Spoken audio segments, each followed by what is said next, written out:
நண்பர்கள் அனைவருக்கும் வணக்கம். இந்த வீடியோவில் நம்ம என்ன பார்க்க போகிறோம் அப்படின்னா, Sri Lanka versus South Africa World Cup மேட்ச்க்கான Dream11 ப்ரெடிக்ஷன் தான் வந்து பார்க்க போகிறோம். இந்த மேட்ச் பார்த்தீங்கன்னா ரிவர் சைட் கிரவுண்ட் அப்படிங்கிற கிரிக்கெட் கிரவுண்டில் வந்து நடக்க போகுது, ஜெஸ்டர் லீ ஸ்ட்ரீட் அப்படிங்கிற சிட்டியிலேருந்து. ஸோ இந்த பிச் குறித்து பிச் ரிப்போர்ட் என்ன சொல்லியிருக்காங்க அப்படின்னு சொல்லி பார்த்தீங்கன்னா, இது வந்து ஒரு நல்ல ஒரு பேட்டிங் ட்ராக்காக தான் இருக்கும் அப்படிங்கிற மாதிரி மென்ஷன் பண்ணியிருக்காங்க. ஸோ இந்த பிச்சில் ஹையஸ்ட் ஸ்கோர் அப்படின்னு சொல்லி பார்த்தீங்கன்னா 310 ரன் வந்து அடிக்கப்பட்டிருக்கு. ஸோ ஓரளவுக்கு டீசெண்டான பேட்டிங் ட்ராக்காக இருக்கிறதுக்கான வாய்ப்புகள் நிறையவே இருக்குது. அண்டு இனிஷியலாக பார்த்தீங்கன்னா ஃபாஸ்ட் பவுலர்ஸ்க்கும் கொஞ்சம் ஹெல்ப் இருக்கும் அப்படிங்கிற மாதிரியும் வந்து மென்ஷன் பண்ணியிருக்காங்க. அண்டு இந்த மேட்ச் பொறுத்த வரைக்கும் டீம் நியூஸ் அப்படின்னு சொல்லி பார்த்தோம்னா, ஸ்ரீலங்கா தரப்பில் இருந்து அவங்க வந்து லாஸ்ட் மேட்ச் வந்து ஒரு சூப்பரான ஒரு வின்னோட இருந்து வர்றாங்க. ஸோ அதனால் பெரிய அளவில் அந்த வின்னிங் காம்பினேஷனில் சேஞ்ச் பண்ணுறதுக்கான வாய்ப்புகள் கிடையாது. ஸோ சேம் லெவனோட ஆடுறதுக்கான வாய்ப்புகள் தான் நிறையவே இருக்குது. அண்ட் சவுத் ஆஃப்ரிக்கா பொறுத்த வரைக்கும் அவங்க வந்து டோர்னமெண்ட்டில் இருந்து வந்து எலிமினேட் ஆகிட்டாங்க. ஸோ அதனால் வந்து கண்டிப்பாக வந்து ஏதாவது ஒரு சில சேஞ்சஸ் பண்ணுறதுக்கான வாய்ப்புகள் இருக்குது. மேபி வந்து ஒரு டேவிட் மில்லர் அவர் பார்த்திங்கன்னா அவருக்கு நிறைய சான்ஸ் கொடுத்துட்டாங்க. ஸோ அவருடைய பொசிஷனில் பார்த்திங்கன்னா ஜேபி டூமினி ஆடுறதுக்கான வாய்ப்புகள் இருக்குது. அண்ட் பவுலிங்கை பொறுத்த வரைக்கும் பார்த்திங்கன்னா லுங்கி கிடி பெரிய அளவில் பெர்ஃபார்ம் பண்ணலை இன்ஜுரிக்கு அப்புறம் வந்து வந்ததுலேருந்து. ஸோ அவரை கூட எடுத்துகிட்டு வந்து ஒரு பேரோன் ஹென்ட்ரிக்ஸ் ஆடுறதுக்கான வாய்ப்புகள் இருக்குது. ஸோ ஆனால் இது எல்லாமே பார்த்திங்கன்னா ஒரு அவுட் சைட் சான்ஸ் தான். மேபி இந்த சேஞ்சஸ் பண்ணலாம், பண்ணாமலும் இருக்கலாம். இந்த மேட்ச் பொறுத்த வரைக்கும் ப்ராபபிள் பிளேயிங் 11 அப்படின்னு சொல்லி பார்த்தோம்னா, ஸ்ரீலங்கா தரப்பில் இருந்து பார்க்கும்பொழுது நம்மளுக்கு வந்து திமுத் கருணாரத்னே அண்டு குஷால் ஃபெரேரா ரெண்டு பேரும் வந்து இன்னிங்ஸ் வந்து ஓப்பன் பண்ணுவாங்க. அவிஸ்கா ஃபெர்னாண்டோ, குஷால் மெண்டிஸ், ஆஞ்சலோ மேத்யூஸ் இவங்க எல்லாருமே வந்து மிடில் ஆர்டர் பேட்டிங்கில் வரக்கூடிய பிளேயர்ஸ். ஜீவன் மெண்டிஸ், தனஞ்சயா டி சில்வா, அப்புறம் பார்த்திங்கன்னா திசாரா ஃபெரேரா இவங்க எல்லாருமே வந்து ஃபினிஷிங் ரோல் ஆடக்கூடிய பிளேயர்ஸ். இஷ்ரு உதனாவும் வந்து டீசெண்டான பேட்டிங் ஆடக்கூடிய ஒரு பிளேயர் தான். அண்ட் ஃபாஸ்ட் பவுலிங் அட்டாக் பொறுத்த வரைக்கும் லஷித் மலிங்கா, நுவான் பிரதீப், இஷ்ரு உதனா 3 பேரும் வந்து இம்பார்ட்டண்டான ஃபாஸ்ட் பவுலர்ஸ் அப்படின்னு சொல்லலாம். திசாரா ஃபெரேரா இவர் வந்து கொஞ்சம் ஒரு பார்ட் டைம் பவுலர் அப்படிங்கிற மாதிரி சொல்லலாம். 5th 6th பவுலிங் ஆப்ஷன் வந்து கொடுப்பாரு. தனஞ்சயா டிசிலோ ஒரு ஆஃப் ஸ்பின்னர். அதுக்கப்புறம் பார்த்திங்கன்னா ஜீவன் மெண்டிஸ் இவர் வந்து ஒரு லெக் ஸ்பின்னர். ஸோ இவங்க எல்லாருமே வந்து பவுலிங்கில் வந்து பெர்ஃபார்ம் பண்ணக்கூடிய பிளேயர்ஸ். அண்ட் சவுத் ஆஃப்ரிக்கா பொறுத்த வரைக்கும் ப்ராபபிள் பிளேயிங் 11 அப்படின்னு சொல்லி பார்த்தோம்னா, Quinton de Kock and Hasim amla 2 பேரும் தான் வந்து இன்னிங்ஸ் வந்து ஓப்பன் பண்ணுவாங்க. மிடில் ஆர்டர் பேட்டிங் பொறுத்த வரைக்கும் மெய்டன் மார்க்ரம், பேப் டூ பிளிசஸ், ராசி வாண்டர் டூசன் இவங்க எல்லாருமே அந்த மிடில் ஆர்டர் பொசிஷனில் ஆடக்கூடிய பிளேயர்ஸ். ஸோ இந்த பொசிஷனில் பார்த்தீங்கன்னா டேவிட் மில்லர் அப்படின்னா ஜேபி டூமினி இவங்க 2 பேரில் யாராவது ஒருத்தவங்க ஆடுறதுக்கான வாய்ப்புகள் இருக்குது. ஆண்டிலோ ஃபிலுக்வாயோ, கிறிஸ் மோரிஸ் இவங்க எல்லாருமே வந்து டீசெண்டாக பேட்டிங் ஆடக்கூடிய players. Kagiso Rabada, Lungi Ngidi அப்படி இல்லைனா பேரோன் ஹென்ட்ரிக்ஸ் இவங்க 2 பேரும் இம்பார்ட்டண்டான ஃபாஸ்ட் பவுலர்ஸாக இருப்பாங்க. கிறிஸ் மோரிஸும் டீசெண்டான பர்ஃபார்மன்ஸ் வந்து கொடுத்துருக்காரு. ஆண்டிலோ ஃபிலுக்வாயும் வந்து ஃபாஸ்ட் பவுலிங் ஆப்ஷன் வந்து கொடுப்பாரு. ஸ்பின்னர் பொறுத்த வரைக்கும் லெக் ஸ்பின்னர் இம்ரான் தாய் இருவர் மட்டும் தான் பார்த்தீங்கன்னா ஓரளவுக்கு டீசெண்டான பர்ஃபார்மன்ஸ் வந்து கொடுத்துட்ருக்காரு. ஸோ இவர் தான் ஸ்பின் பவுலிங் அட்டாக் லீட் பண்ணுவார். பார்ட் டைம் ஸ்பின்னர் ஆப்ஷன் அப்படின்னு சொல்லி பார்த்தோம்னா ஐடன் மார்க்ரம் ஒரு சில ஓவர்ஸ் போடுறதுக்கான வாய்ப்புகள் இருக்குது. ஜேபி டூமினி ஆடினார் அப்படின்னா அவர்கிட்ட இருந்தும் ஒரு சில ஓவர்ஸ் வந்து எதிர்பார்க்கலாம். அண்ட் இந்த மேட்ச் பொறுத்த வரைக்கும் captain and vice captain choice பொறுத்த வரைக்கும் யாரெல்லாம் சூட்டபிளான ஆப்ஷனாக இருப்பாங்க அப்படின்னு சொல்லி பார்த்தோம் அப்படின்னா, குவிண்டன் டிகாக் ஒரு நல்ல ஆப்ஷனாக இருப்பார். ஸோ ஓரளவுக்கு வந்து டீசெண்டாக வந்து பெர்ஃபார்ம் பண்ணியிருக்காரு. இந்த டோர்னமெண்ட்டில் இந்த வேர்ல்ட் கப்பில் பார்த்திங்கன்னா பெரிய அளவு பெர்ஃபார்மன்ஸ் இல்லை. ஸோ இதற்கு முன்னாடி பார்த்திங்கன்னா நல்ல டச்சில் இருந்தார். இந்த வேர்ல்ட் கப் பொறுத்த வரைக்கும் பார்த்திங்கன்னா இனிஷியலாக முதல் கேமில் பார்த்திங்கன்னா ஓரளவுக்கு டீசெண்டான நாக்கு வந்து ஆடினார். அதுக்கப்புறம் வந்து பெரிய அளவு பெர்ஃபார்மன்ஸ் இல்லை. ஸோ இவர் வந்து எதுக்கு உங்களுக்கு ஹெட் டு ஹெட் கேப்டன் சாய்ஸ்க்கு ப்ரிப்பேர் பண்ண சொல்கிறேன் அப்படின்னு பார்த்தீங்கன்னா, ஸ்ரீலங்காவோட லாஸ்ட்டாக ஆன சீரீஸில் வந்து சூப்பராக பெர்ஃபார்ம் பண்ணியிருக்காரு. ஸோ மேபி வந்து சேம் பவுலிங் அட்டாக் ஆடுறதுனால இவர்கிட்ட இருந்து ஒரு டீசெண்டான நாக்கு எதிர்பார்க்கறதுக்கான வாய்ப்புகள் இருக்குது. ஸோ அதன் காரணமாக இவரை வந்து நான் வந்து கேப்டன் சாய்ஸ்க்கு வந்து ப்ரிஃபர் பண்ணுறேன். பேப் டூ பிளிசஸ் பொறுத்த வரைக்கும் ஒரு இம்பார்ட்டண்டான பிளேயர். லாஸ்ட் மேட்சும் பார்த்தீங்கன்னா ஓரளவுக்கு டீசெண்டான இன்னிங்ஸ் தான் வந்து ஆடி இருந்தார். அண்ட் ராசி வாண்டர் டூசன் ஒரு யங் பிளேயர். ஸோ நல்ல டீசெண்டான ஃபார்மில் இருக்கார். ஸோ இவர் தான் வந்து ஒரு பெட்டர் ஃபார்மில் இருக்க பிளேயர் அப்படின்னு சொல்லலாம். சவுத் ஆஃப்ரிக்கன் பேட்டிங் ஆர்டர் பொறுத்த வரைக்கும் எல்லா மேட்சுமே ஆல்மோஸ்ட் வந்து ஒரு நல்ல டீசெண்டான இன்னிங்ஸ் வந்து ஆடுறாரு. அண்ட் திமுத் கருணாரத்னே இவரை பொறுத்த வரைக்கும் ஒரு இம்பார்ட்டண்டான பிளேயர். ஸ்ரீலங்காவோட பேட்டிங் ஆர்டர் பொறுத்த வரைக்கும் லாஸ்ட் மேட்ச் ஒரு ஃபெயிலியர், அதர்வைஸ் பார்த்தீங்கன்னா ஒரு நல்ல பர்ஃபார்மன்ஸ் தான் வந்து கொடுத்துருக்காரு இந்த வேர்ல்ட் கப் ஃபூராகவே. ஆஸ்திரேலியாவோட கூட ஒரு 90+ ரன்ஸ்க்கு வந்து அடிச்சிருந்தார். ஸோ சூப்பரான ஒரு ஆப்ஷனாக இருக்கிறதுக்கான வாய்ப்புகள் வந்து நிறையவே இருக்குது. And grand league captain choice பொறுத்த வரைக்கும் Kusal Perera and Chris Morris 2 பேரும் வந்து ஒரு நல்ல ஆப்ஷனாக கண்டிப்பாக இருப்பாங்க. ஸோ இவங்க 2 பேரும் பார்த்தீங்கன்னா குஷால் ஃபெரேரா பொறுத்த வரைக்கும் ஒரு attacking opening batsman. Chris Morris பொறுத்த வரைக்கும் பார்த்தீங்கன்னா அவர் வந்து ஒரு நல்ல ஒரு ஆல்ரவுண்டர். பவுலிங்லேயும் பார்த்தீங்கன்னா நல்லா டீசெண்டாக பெர்ஃபார்ம் பண்ணுறாரு. அண்ட் பேட்டிங்லேயும் கொஞ்சம் வந்து ஃபினிஷர் ரோல் ஆடுவார். ஸோ கொஞ்சம் அவர்கிட்ட இருந்தும் ஒரு சில ரன்ஸ் எதிர்பார்க்கறதுக்கான வாய்ப்புகள் இருக்குது. ஸோ ஓவராலாக பார்த்தீங்கன்னா இதான் வந்து என்னுடைய head to head and grand league captain choice அப்படிங்கிறது. ஸோ குயின் டெண்டிக்காக பொறுத்த வரைக்கும் அவர் வந்து நான் கிராண்ட் லீக்கு தான் வந்து போட்டிருந்தேன், கொஞ்சம் ரிஸ்கியான பிக்காக இருப்பார் அப்படின்னு சொல்லிட்டு. ஸோ அதற்கப்புறம் பார்த்தீங்கன்னா இதே bowling attack same bowling attack ஆடுறாரு அப்படிங்கும்போது வந்து கான்ஃபிடன்ஸ் லெவல்ஸ் கொஞ்சம் ஹையாக இருக்கும். ஸோ அதனால் வந்து ஒரு டீசெண்டாக ஒரு பெரிய இன்னிங்ஸ் ஆடுறதுக்கான வாய்ப்புகளும் இருக்குது. ஸோ அதன் காரணமாக நான் உங்களுக்கு ஹெட் டு ஹெட்லேயே அவரை வந்து நான் வந்து ப்ரிஃபர் பண்ணியிருக்கேன். இந்த மேட்ச்க்கான pitch report, probable playing 11, team news இதெல்லாமே பார்த்தாச்சு. இப்போ இந்த மேட்ச்க்கான Dream11 டீம் வந்து நம்ம பார்க்கலாம்.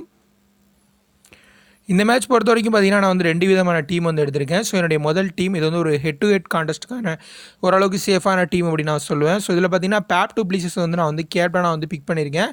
ஸோ டூ பிளேசஸ் பொறுத்த வரைக்கும் பார்த்தீங்கன்னா பெரிய அளவில் புவர் ஃபார்ம் அப்படின்லாம் வந்து சொல்ல முடியாது. டீசெண்டான பெர்ஃபார்மன்ஸ் வந்து கொடுத்துருக்காரு இந்த வேர்ல்ட் கப் பூராவே ஆடின மேட்ச் எல்லாத்துலேயும் பார்த்தீங்கன்னா. கேமை வந்து எடுத்துகிட்டு போகல கடைசி வரைக்கும் அப்படிங்கிறது தான் ஒரே ஒரு ரீசன் அமைஞ்சிருக்கு. அதர்வைஸ் பார்த்தீங்கன்னா இவருடைய பெர்ஃபார்மன்ஸ் அப்படிங்கிறது ஓரளவுக்கு நல்ல பெர்ஃபார்மன்ஸாகவே இருந்திருக்கு இந்த வேர்ல்ட் கப் சீசன் பூராவே. அண்ட் ராசி வாண்டர் டூசன் இவரை பொறுத்த வரைக்கும் பார்த்தீங்கன்னா சூப்பரான ஃபார்மில் இருக்கக்கூடிய ஒரு பிளேயர், கன்சிஸ்டண்ட்டாக பெர்ஃபார்ம் பண்ணிட்டு வர்றாரு. ஸோ இவர்கிட்ட இருந்தும் ஒரு நல்ல நாக்கு எதிர்பார்க்கறதுக்கான வாய்ப்புகள் இருக்குது. ஸோ இவங்க 2 பேரும் வந்து ஒரு பெட்டர் ஆப்ஷனாக இருப்பாங்க கேப்டன் அண்ட் வைஸ் கேப்டன் சாய்ஸ்க்கு.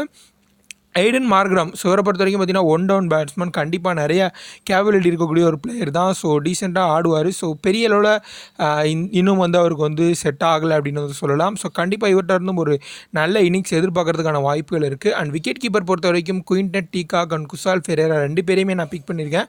2 பேருமே அவங்கவுங்க சைடுக்கு பார்த்தீங்கன்னா இம்பார்ட்டண்டான பேட்ஸ்மேன்ஸ் அப்படின்னு சொல்லலாம். ஓரளவுக்கு நல்ல டீசெண்டான ஃபார்மில் இருக்கக்கூடிய ஒரு பிளேயர்ஸ் அப்படின்னு கூட சொல்லலாம். ஸோ கண்டிப்பாக இவங்க 2 பேரும் ஒரு பெட்டர் ஆப்ஷனாக இருப்பாங்க. அண்ட் அவிஸ்கா ஃபெர்னாண்டோ இவரையும் வந்து பிக் பண்ணியிருக்கேன். இவர் பார்த்தீங்கன்னா ஓப்பனிங் பேட்ஸ்மேன் தான். லாஸ்ட் மேட்ச் பார்த்தீங்கன்னா ஒன் டவுன் ஆட வச்சாங்க. நல்ல டீசெண்டான ஒரு இன்னிங்ஸ் வந்து ஆடி இருந்தார். ஸோ கண்டிப்பாக இவர்கிட்ட இருந்தும் ஒரு டீசெண்டான இன்னிங்ஸ் பார்க்கறதுக்கான வாய்ப்புகள் இருக்குது. அண்ட் திமுத் கர்ணா ரத்னே ஸோ இவரை பொறுத்த வரைக்கும் இவரும் வந்து ஒரு நல்ல பெட்டர் ஆப்ஷன். லாஸ்ட் மேட்ச் ஒரு ஃபெயிலியர், அதர்வைஸ் பார்த்தீங்கன்னா சூப்பராக வந்து இன்னிங்ஸ் வந்து ஆடி இருக்காரு. ஸோ ஒரு இம்பார்ட்டண்டான ஒரு பிளேயரும் கூட ஸ்ரீலங்கன் பேட்டிங் ஆர்டர் பொறுத்த வரைக்கும். ஸோ அதன் காரணமாக இவரையும் நான் வந்து பிக் பண்ணியிருக்கேன். ஸோ மேபி நீங்கள் உங்களுக்கு ஒரு ஏஞ்சலோ மேத்யூஸ் மேலே ஒரு கான்ஃபிடன்ஸ் இருந்துச்சு அப்படின்னா கூட நீங்கள் வந்து அவரை பிக் பண்ணிக்கலாம். அவருடைய ஃபார்ம் பெரிய அளவில் இல்லை. லாஸ்ட் மேட்சும் பார்த்தீங்கன்னா ரொம்பவே ஸ்லோவாக தான் ஆடினார். ஸ்ட்ரைக் ரேட்டும் ரொம்ப லோவாக தான் இருக்கும். ஸோ அதையும் வந்து கன்சிடர் பண்ணிக்கோங்க. அண்ட் ஆல்ரவுண்டர் பொறுத்த வரைக்கும் கிறிஸ் மோரிஸை வந்து நான் வந்து பிக் பண்ணியிருக்கேன். ஸோ நான் ஆல்ரெடி டீமில் சொன்ன அதே ரீசன் தான். ஸோ சூப்பரான ஒரு பிளேயர், பேட்டிங்லேயும் ஒரு சில ரன்ஸ் அடிப்பார்.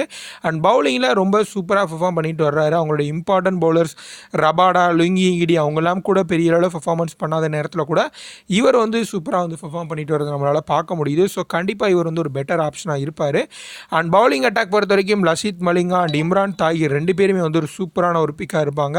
லசித் மலிங்கா செம்மையான பெர்ஃபார்மன்ஸ், அந்தளவுக்கு ஃபேஸ் இல்லை அப்படின்னாலும் அவருடைய இந்த slower variation, short ball, yorker execution இதெல்லாம் வச்சு பார்த்தீங்கன்னா சூப்பராக வந்து பெர்ஃபார்ம் பண்ணுறாரு.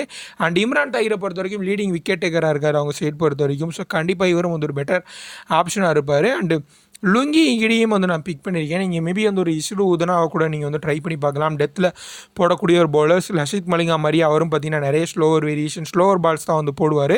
ஸோ ஒரு விக்கெட் டேக்கிங் ஆப்ஷனாக இருப்பார். பேட்டிங்லேயும் டீசெண்டாக ஆடக்கூடிய ஒரு பேட் பண்ணக்கூடிய ஒரு பிளேயர் தான். ஸோ லுங்கி இடி ஏன் பிக் பண்ணியிருக்கேன் அப்படின்னு சொல்லி பார்த்தீங்கன்னா சவுத் ஆஃப்ரிக்கா வர்சஸ் ஸ்ரீலங்கா அந்த டோர்னமெண்ட் ஒரு 3 ODI ஆடினாங்க இந்த வேர்ல்ட் கப் முன்னாடி. அதில் பார்த்தீங்கன்னா பெரிய அளவில் ட்ரபிள் பண்ணியிருந்தார். ஸ்ரீலங்கன் டாப் ஆர்டர் பார்த்தீங்கன்னா பெரிய அளவில் வந்து கொலாப்ஸ் பண்ணியிருந்தார். ஸோ கண்டிப்பாக அந்த ஒரு ரீசனுக்காக மட்டுமே நான் வந்து லுங்கி இடியை வந்து பிக் பண்ணியிருக்கேன். ஸோ ஓவராலாக பார்த்தீங்கன்னா இது வந்து என்னுடைய ஹெட் டு ஹெட் டீம் அப்படின்னு நான் வந்து சொல்லுவேன். ஸோ ஹெட் டு ஹெட் கான்டெஸ்ட்டுக்கு போகிறீங்க அப்படின்னு நீங்கள் தாராளமாக இந்த டீமை ட்ரை பண்ணி பார்க்கலாம். இதில் ப்ளஸ் உங்களுடைய ஒரு சில ஐடியாஸையும் ஆட் பண்ணி ஒரு டீமை நீங்கள் வந்து க்ரியேட் பண்ணிக்கலாம். அண்ட் என்னுடைய 2வது டீம் ஸோ இந்த டீமை பொறுத்த வரைக்கும் பார்த்தீங்கன்னா இது வந்து நான் வந்து ஒரு கிராண்ட் லீக் டீம் அப்படின்னு வந்து சொல்லுவேன். ஸோ நான் ஆல்ரெடி சொன்ன மாதிரி தான் குயின்டன் டீகாக் பொறுத்த வரைக்கும் இந்த வேர்ல்ட் கப்போட ஃபஸ்ட் மேட்ச் பார்த்தீங்கன்னா ஒரு சூப்பரான பெர்ஃபார்மன்ஸ் கொடுத்துருந்தாரு. ஸோ அதற்கப்புறம் பார்த்தீங்கன்னா ஒரு 70 ரன்ஸ்க்கு எடுத்திருந்தார். எல்லா பேட்ஸ்மேனும் வந்து குயிக்காக ஏர்லியாக விக்கெட் போனாலும் கூட இவர் வந்து ஒரு டீசெண்டான நாக் ஆடி இருந்தார். அதற்கப்புறம் பார்த்தீங்கன்னா பெரிய அளவில் பெர்ஃபார்மன்ஸ் இல்லை. ஸோ இவரை பொறுத்த வரைக்கும் பார்த்தீங்கன்னா ஸ்ரீலங்காவோட ஆடின மேட்ச்சில் செம ஃபார்மில் இருந்தார், ஒரு ஹாட் ஃபார்மில் இருந்தார் அப்படின்னு சொல்லலாம். ஸோ இப்போ 2 செஞ்சுரிஸ் வேறு அடிச்சிருந்தார். ஸோ செமையான பெர்ஃபார்மன்ஸ் வந்து கொடுத்துருந்தார். ஸோ அதன் காரணமாக நான் வந்து இவரை வந்து எடுத்திருக்கேன். ஸோ ஆல்ரெடி நான் சொன்னது போல் சேம் பவுலிங் அட்டாக் ஆட போகிறாரு. ஸோ அதனால் வந்து அந்த கான்ஃபிடன்ஸ் லெவல் அப்படிங்கிறது கொஞ்சம் வந்து ஹையாக இருக்கும். ஸோ ஒரு நல்ல நாக் எதிர்பார்க்கறதுக்கான வாய்ப்புகள் இருக்குது. ஸோ அதன் காரணமாக தான் இவரை வந்து நான் வந்து கேப்டனாக வந்து பிக் பண்ணியிருக்கேன். அண்டு வைஸ் கேப்டனாக வந்து திமுத் கர்ணா ரத்னே வந்து நான் வந்து பிக் பண்ணியிருக்கேன். ஸோ இதில் பார்த்தீங்கன்னா இவரை பொறுத்த வரைக்கும் பார்த்தீங்கன்னா இவர் வந்து ஒரு டிப்பிக்கல் டெஸ்ட் பிளேயர் அப்படின்னு வந்து சொல்லலாம். பெரிய அளவில் வந்து லூஸ் ஷாட்ஸ்லாம் வந்து ஆட மாட்டார். ஸோ ஸ்ட்ரைக்கை வந்து மெல்ல மெல்ல ரொட்டேட் பண்ணக்கூடிய ஒரு பிளேயர் தான். ஸோ லாஸ்ட் மேட்ச் நீங்கள் லாஸ்ட்டாக ஆன மேட்சஸ்லாம் எடுத்து பார்த்தீங்க அப்படின்னாலே தெரியும், ஸ்லோவாக தான் ஆடுவார். ஓப்பனிங் பண்ணுறதுனால அவருக்கு இந்த பவர் பிளேயில் அவர் இந்த ட்ரைவ் இது மாதிரி டிபிக்கல் டெஸ்ட் ஷாட்ஸ்லாம் ஆடுறதுக்கான வாய்ப்புகள் வந்து நிறையவே இருக்கும். ஸோ அதனால் வந்து கண்டிப்பாக இவர்கிட்ட இருந்தும் ஒரு நல்ல நாக் எதிர்பார்க்குறதுக்கான வாய்ப்புகள் இருக்குது. அண்ட் இதில் சேஞ்சஸ் அப்படின்னு சொல்லி பார்த்தீங்கன்னா நான் பேப் டூ பிளேசஸ் வந்து எடுத்துட்டேன். ஸோ எடுத்துகிட்டு வந்து திசாரா ஃபெரேரா வந்து பிக் பண்ணியிருக்கேன். அண்ட் ரபாடாவையும் வந்து ஆட் பண்ணியிருக்கேன். திசாரா ஃபெரேரா பொறுத்த வரைக்கும் பார்த்தீங்கன்னா ஒரு நல்ல டீசெண்டான ஒரு ஆல்ரவுண்டர் தான். பெரிய அளவில் பர்ஃபார்மன்ஸ் இல்லை அப்படிங்கிறத நம்மளால் பார்க்க முடியுது. பேட்டிங் அண்ட் பவுலிங்லேயும் வந்து நல்லா பெர்ஃபார்ம் பண்ணக்கூடிய பிளேயர் தான். ஸோ உங்களுக்கு நீங்கள் ஸ்பின்னர் போகணும் ஆப்ஷன் அப்படின்னு நினச்சிங்கன்னா தாராளமாக நீங்கள் வந்து ஒரு தனஞ்சயா டி சில்வா அவரை கூட நீங்கள் பிக் பண்ணிக்கலாம். அவரும் பார்த்தீங்கன்னா டீசெண்டான பெர்ஃபார்மன்ஸ் வந்து லாஸ்ட் மேட்ச் வந்து கொடுத்துருந்தாரு. ஸோ உங்களுடைய சாய்ஸ் படி நீங்கள் போய்க்கோங்க. ஸோ இவரை பொறுத்த வரைக்கும் ஒரு ஹிட்டர். ஸோ கண்டிப்பாக வந்து ஒரு டாப் ஆர்டர் ஓரளவுக்கு டீசெண்டாக செட் ஆகிட்டாங்க அப்படின்னா கூட இவர் வந்து எண்டில் வந்து குயிக்காக வந்து கேம் வந்து ஃபினிஷ் பண்ணுறதுக்கு பயன்படுத்திக்குவாங்க. அண்ட் பவுலிங்லேயும் வந்து விக்கெட் டேக்கிங் பவுலராகவும் இருந்திருக்காரு. ஸோ அதன் காரணமாக இவரை வந்து நான் வந்து பிக் பண்ணியிருக்கேன்.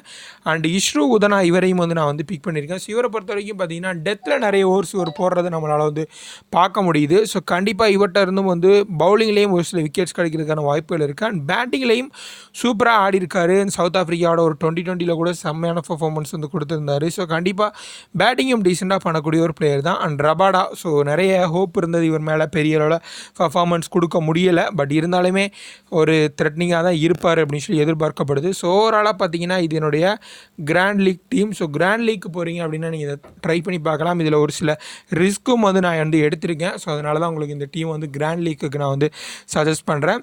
ஸோ கண்டிப்பாக வந்து நீங்கள் வந்து கிராண்ட் லீக் வந்து உங்களுடைய ஐடியாஸையும் இன்செர்ட் பண்ணி நீங்கள் வந்து ஒரு டீம் வந்து க்ரியேட் பண்ணிக்கலாம்.